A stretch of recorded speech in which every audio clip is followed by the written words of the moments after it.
जाई कलेलू सगाई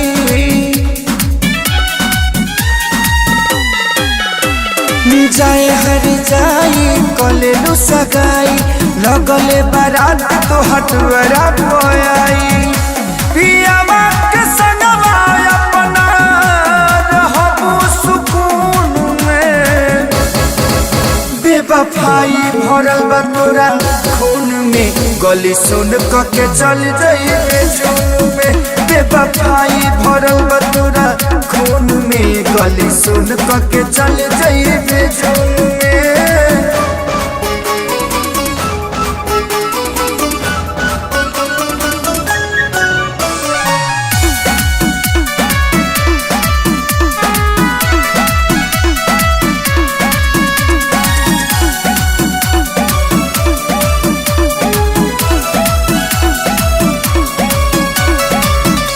मुवलो से बेसी हदिनवा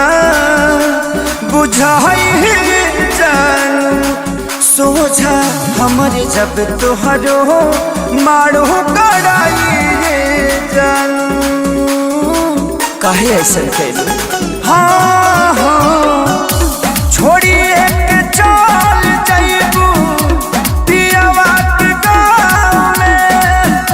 दादा बाजी दी स्वभाव में तू तो जान मगन बारू अपने ही धुन में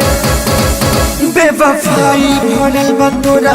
खून में गली सुन के चल जाइए जून में बेवफाई भरल बा तोरा खून में गली सुन के चल जाइए जून में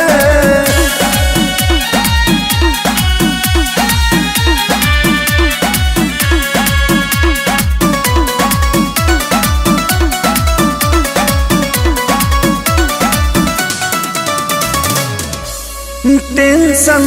ना ल तू सोना तोहरा बीच में न आइबे हो दुखवा होई जरूर जानू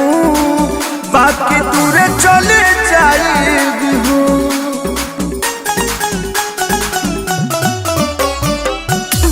कहिलू सगाई न तनिको दिहलू जानकारी बाउर होई गइले